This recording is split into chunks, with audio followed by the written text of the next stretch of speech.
这边看起来人挺多的啊，你看一下，他们开了就是2个火锅，然后这个人是最大的、最聪明的，而且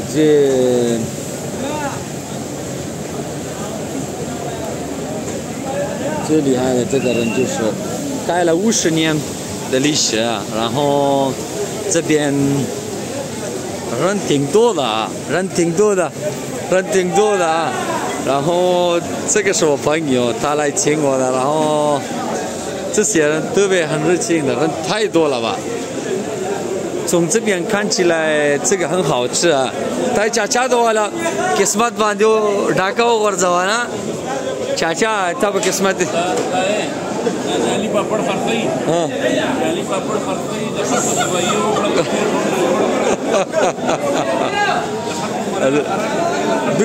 ما ولا مريم غير كاكرا